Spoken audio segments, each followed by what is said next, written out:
We learned that Ibn Abbas radiallahu anhu, he said concerning this ayah, that when Allah subhanahu wa ta'ala revealed, يَا أَيُّهَا الَّذِينَ آمَنُوا لَا تَأْكُلُوا أَمْوَالَكُمْ بَيْنَكُمْ بِالْبَاطِلِ in Surah An-Nisa, that, O you who have believed, eat not your property among yourselves unjustly.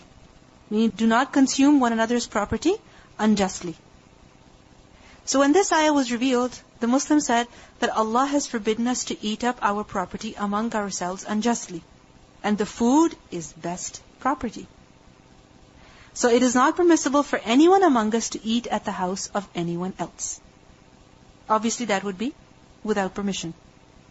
So the people stopped doing that. So then Allah subhanahu wa ta'ala revealed this ayah, that there is no blame, there is no sin in doing that.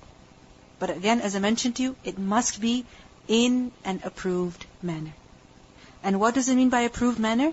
That some fuqaha, they have said that a person may eat over there, but he cannot take the food with him.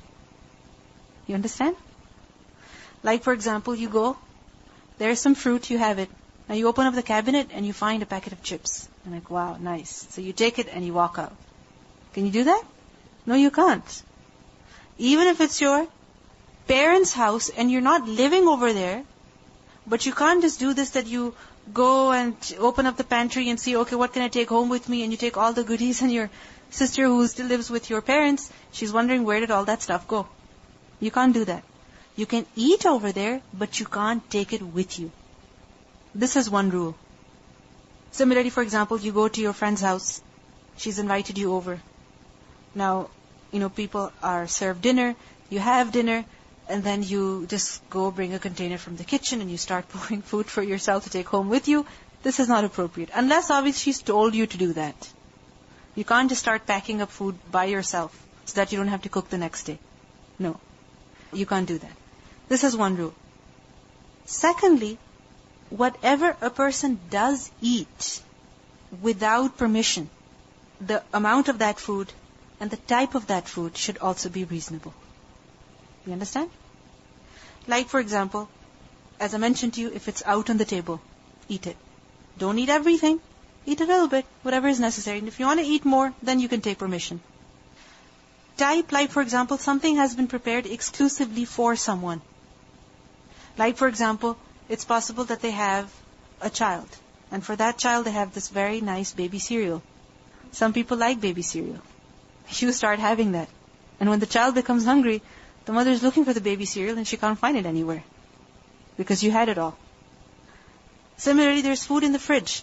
And you know that in this container, the woman of the house, she packs lunch for her husband. And you see that container in the fridge. What do? You open up, you start eating it. When you know it is for their lunch, you cannot start eating that. Thinking, I don't need permission, I can eat whatever I want. This is inappropriate. So these are two things that we must remember. That we can eat there, but we cannot take with us, unless they allow us to do so. Secondly, the quantity, the type, must also be reasonable. لَيْسَ عَلَيْكُمْ جُنَاحٌ, there is no blame on you, أَن تَأْكُلُوا جَمِيعًا, that you all eat together, أَوْ أَشْتَاتًا, or separately. Ashtat is a plural of shatta, which is the plural of shatit. And shatit, from the root letters shin tata, it's the opposite of ta'lif. Remember, ثُمَّ يُؤَلِّفُ بَيْنَهُمْ. Ta'lif is to compose, to put together. And shatit is when something is separated, scattered, diverse. So there's no blame on you whether all of you eat together or you eat separately. Meaning you can also eat alone. Now there were some Arab tribes who would not eat unless everyone was present. And it is also said that Ibrahim a.s., he would not eat alone. He would always have somebody or the other, some guest, eat with him. Otherwise he would not eat. And there were some others who preferred eating on their own. So over here we are being told it's perfectly fine whether you eat together or you eat separately. There's no harm in that. But remember that eating together is definitely a source of benefit. Because we see that once this person came to the Prophet ﷺ and he said that we eat but we don't feel satisfied. We eat but we don't feel satisfied. So the Prophet ﷺ said, perhaps you are eating separately. Perhaps you are eating separately. Eat together and mention the name of Allah, and He will bless the food for you. This is recorded in Musnad Ahmad. So we see that as a family, when people are living in the same house, then there must be at least one meal, at the time of which every single person is present at the dinner table. And remember, no matter how busy you are, what busy schedule you have, no matter how many meetings you have, no matter how much homework you have, no matter how many tests you have coming up, you have to take this time out for your family. This is a must. A must. Because this is when the family members, they get to bond with one another, they get to spend time with one another. You can make sure your children are eating properly. You can make sure that your husband is also satisfied with the food. So at least take out time for dinner at the time of which everyone is eating together. I remember growing up, my parents were extremely busy. Both were extremely busy. But every single day, we had to eat together. No excuse. No excuse. And it really helps that for the rest of the day, you're doing your work. The husband is doing his work, the wife is doing his work, the children are busy, they're doing their work. But at dinner time, when all of you are together, it develops a good bond between everyone. You understand? And if all day long you're away from one another, and at the time of dinner as well you're away from one another, then when will you bond with one another? This is one of the times when you can really share a lot of good things with your family members. You can teach a lot of things to your children. A lot of etiquettes, basic etiquette, they can be taught at the dinner table to children. Eat with the right hand, say Bismillah. You can teach many du'as when everybody is eating together.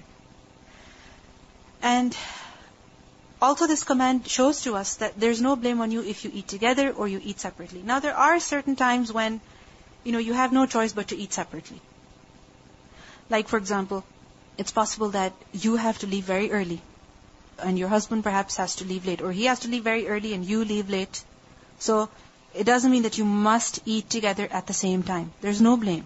It's better if you eat together, but if you must eat separately, then it's okay. But please don't choose the television as your companion when you're eating. Because if you choose the television as your companion when you're eating, then first of all, it'll take you very, very long to complete your food, to finish eating. Why? You have your bite right here in front of you, but you're watching. Your eyes are fixed, glued on the TV. It'll take very long. The food will get cold. You won't get much nourishment. And whatever you're eating, it won't really benefit you as much because of what you're watching, and because that also affects the food. It affects you. It affects how you're taking whatever you're taking in. So make sure you choose a good companion for yourself. But if for some reason you have to eat separately, that's also permissible. Now many times what happens? When people get together, what do they want? That everybody should sit together and eat. Even if it means there are men and women who are not related. Isn't it so? And sometimes it also happens within the family. That, for example, if somebody is living with their in-laws, then the brother-in-law has to eat at the same table at the same time. And what's the reason that is given?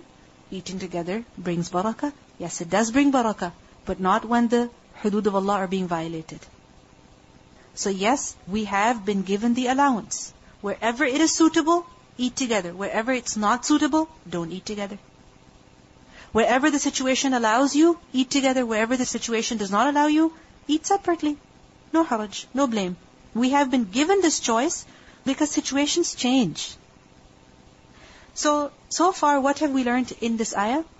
Just before we continue, that there is no blame on the handicapped person, on the sick person, on the blind person, any disability that a person may have, even if they're very old, that they eat with others at the same time, at the same table, at the same occasion. There's no blame. Just because someone has a disability does not mean they have to be excluded. No, they must be included. And similarly, the people with the disability, they should not feel bad in their hearts. They should not feel bad in their heart that they're causing disturbance to other people, they're causing other people to get annoyed. No, because they have a right upon the entire society. They have a right upon the entire society. Such people have the choice to eat with other people whenever they want. And people, we are allowed to eat from our relatives' houses, our own houses, as well as our very close friends' houses, without permission. But obviously in a manner that is approved in a quantity that is reasonable. And you see, sometimes it happens that a person may go to his relative's house and he feels awkward eating over there. Why? What could be the reason? There could have been some argument in the past. Or for example, you feel that they're not financially that strong. So if you're eating, then you might cause them some burden. But what do we see? That when it comes to eating small things, it's perfectly fine. Now, when you go to somebody's house to eat, or when you go to visit somebody, especially from among your relatives, don't go at a time when you know they will be eating. If you feel awkward eating with them, that you know they're struggling financially.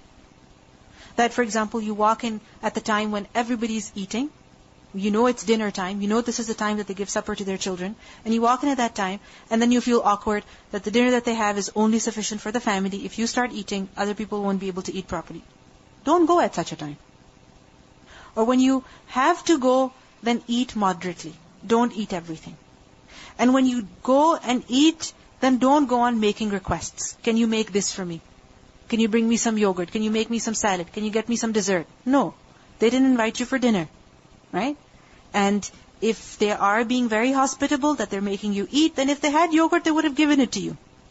And if they had salad, they would have given it to you. And if they had dessert, they would have brought it to you. So don't go on making such requests either, causing burden to other people.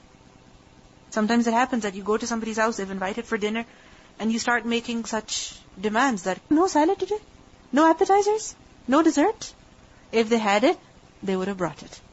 Or you say, oh, that's it? That was all the food? That's not appropriate. Whatever they had, they've put it before you. Yes, there's no blame if you eat without permission. However, don't go on making such requests. You're not at a restaurant. And to eat something that you know is exclusively for them, or they have prepared exclusively for someone. Like, for example, you go to your parents' house, you know that your father has a restricted diet, he has to eat certain things, and you see that particular food in the refrigerator, and you like it as well, and you have it, it would cause inconvenience to him. It would cause inconvenience to your mother. And remember that the Prophet ﷺ said, لا يحل مال امرئ مسلم إلا عن طيب نفس منه.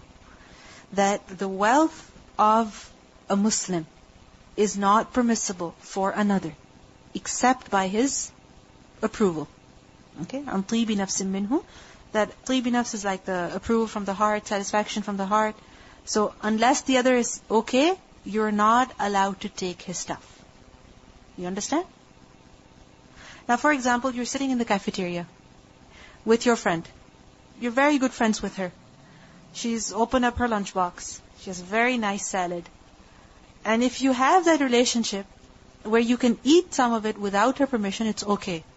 Because you know that they have tayyibi nafs. Right? They're satisfied in their heart if you take it. But there's somebody who you don't even know their name and hardly ever you sit with them. And all of a sudden you sit next to them and you see their sandwich looks really nice. They took one half and you pick up the other half. That is not right. That's not right at all. So just make sure whatever you take that belongs to somebody else, as long as they're okay with it, and you know they'll be okay with it, then you should take it. Otherwise, no. If somebody offers you some food, and you think that they're just offering it for the sake of offering, and they don't really mean it, then should you take it or not? If you take it, you're not at fault. You're not. Because they should not lie. They should not pretend. And if honestly you cannot offer it to somebody, don't offer it. If you can offer a little bit, then give a little bit only. Okay? And remember that if you do share something with someone, then it will only add barakah. Don't think that those 2 bites of the sandwich, if you share with somebody, it's going to cause you to be hungry. Don't think like that. فَإِذَا دَخَلْتُمْ بُيُوتًا. Then when you enter houses. Which houses? Which houses? The houses of all these people that have been mentioned over here. Your parents, your children, your uncles, your aunts, your grandparents, your sister, your brother. When you enter the houses of these people, then what should you do?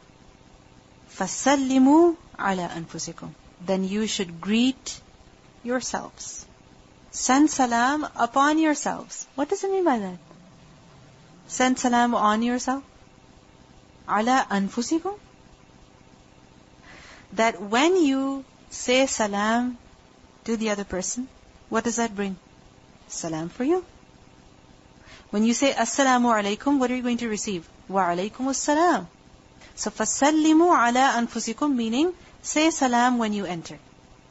Say salam when you enter. And remember that anfus also means that because Muslims are like one body, so when you greet someone, it's as if you're greeting yourself. When you do good to someone, it's as though you're doing good to yourself. So fasallimu ala anfusikum. Why? Because this is tahiyyatan. This is a greeting. Saying assalamu alaikum is a greeting. From who? Min indillahi. It is from Allah. Meaning Allah has taught you this greeting. So whenever you enter the house, whether you're upset, or you're in a rush, or you're very, very happy, what should you do? Say salam. Because if, for example, you walk in and you don't say salam, just throw your bag and you walk up the stairs into your room, what are other people going to think? What are they going to think? Something's wrong. Isn't it? So when you walk into the house, don't walk in like a thief. Don't walk in like a person who's extremely upset and very, very angry, because now you've walked into your house, not into your office. So when you come home, be good to the people of the house. And that starts with the saying of salam. Say salam, inform other people that you're there, make your presence known to others so that they don't get frightened, and greet them. Many times it happens that when we come home, we walk in so silently, so quietly, that other people have no idea if we have come even or not. Or for example, if we're leaving, we leave so quietly that other people have no idea if we have left or not. It doesn't mean you have to go to every single person and say assalamu alaikum. But when you walk in, say salam out loud. When you're leaving, say salam out loud, so that other people know that everything's normal between you and them. Because when you don't do salam, then, there's this tension between people. People feel awkward. That what's wrong? Did I say something?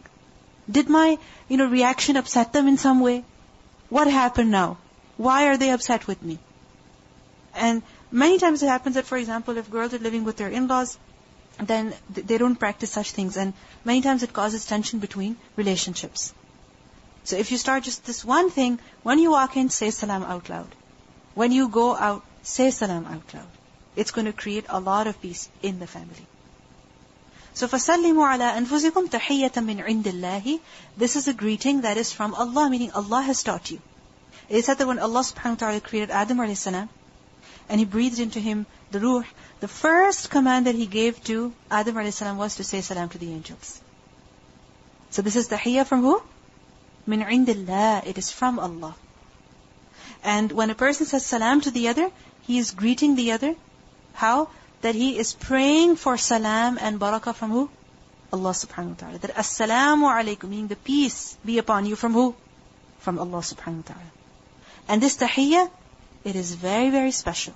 It is mubarakatan. It is one that is blessed, full of blessings. If you say hi, what does hi mean? What does hi mean? That maybe you're sighing out of pain? Hi? Okay. What does hello mean? What does hey mean? Meaningless words. Meaningless. But if you say assalamu alaikum, what does that mean? May peace be upon you. May you be good. May you be safe. May Allah protect you. May Allah preserve you. You're at peace from me. Mubarakah. When you say hi, do you get any reward for saying hi, H-I? Do you? No. But when you say assalamu alaikum, you get reward. When you say assalamu alaikum wa rahmatullah, more reward. Assalamu alaikum wa rahmatullahi wa barakatuhu, much more reward. Mubarakah. It brings blessings. It brings a lot of good deeds. So we should start this ourselves as well. That when we come in, when we go, we should say salam, and we should also teach our children. Because many times what happens, we teach our children to say hi, bye, hello, right? And because these words are very small, they catch them very quickly. My son, I never taught him hi. I never taught him bye. I don't know from where he's learned these words.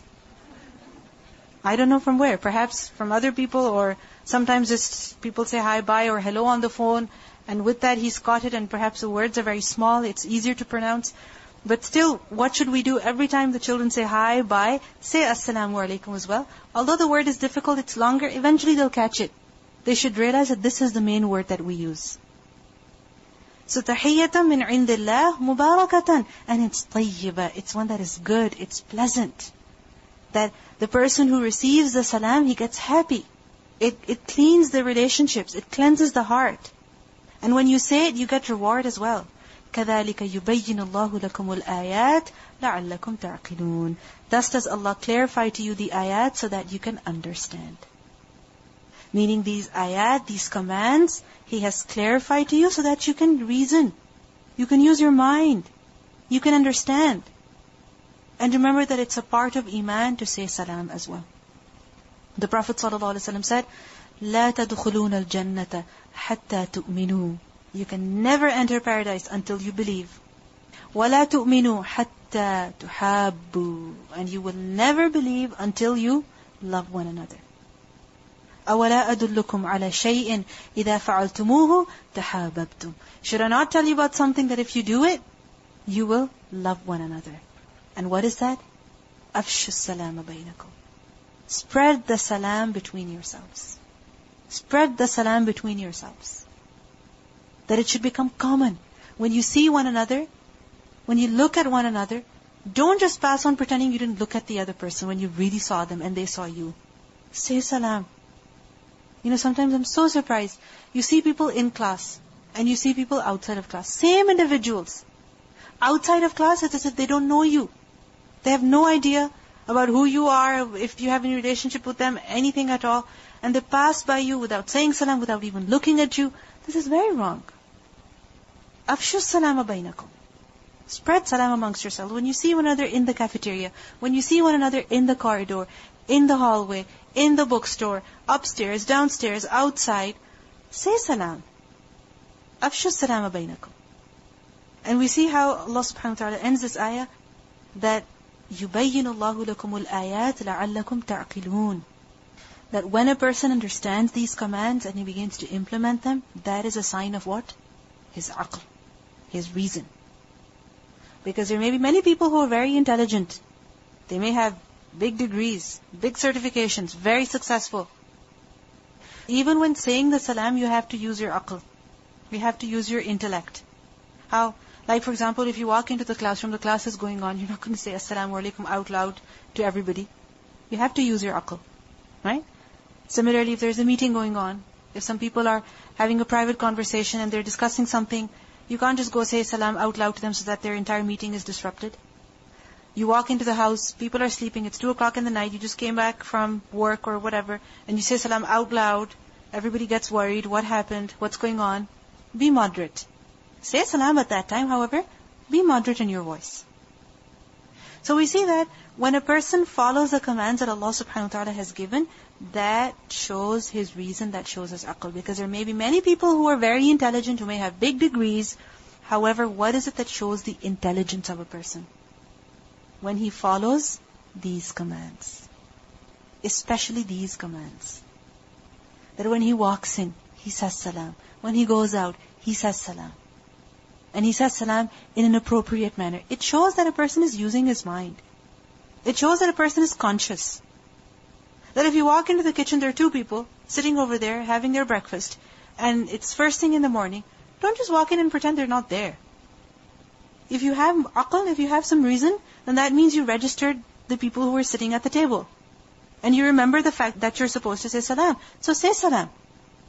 So when a person follows these commands, then in fact he's using his aql. And when he does not follow these commands, then he's not using his aql.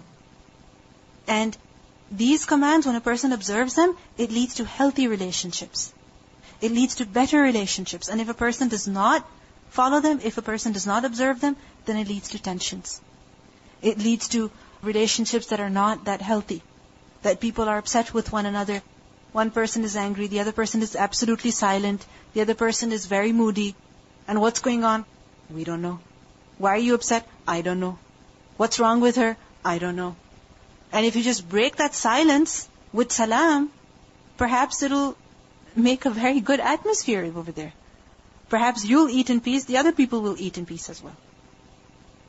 So when a person observes these commands, it shows his intelligence. May Allah subhanahu wa ta'ala make us among such people. Let's listen to the recitation. والقواعد من النساء اللاتي لا يرجون نكاحا فليس عليهن جناح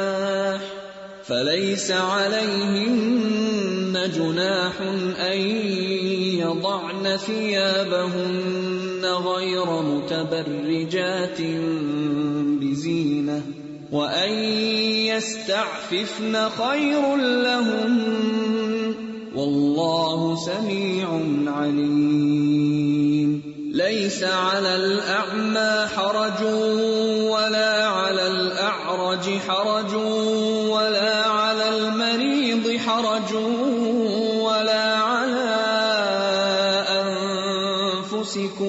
ولا على أنفسكم أن تأكلوا من بيوتكم أو بيوت آبائكم أو بيوت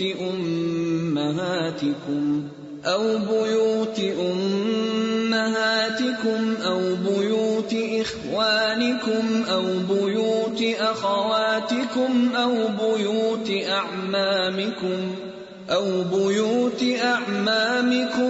بيوت عماتكم أو بيوت أخوالكم أو بيوت خالاتكم أو ما ملكتم مفاتحه أو صديقكم ليس عليكم جناح أن تأكلوا جميعا أو أشتاتا فإذا دخلتم بيوتا فسلموا على أنفسكم تحية من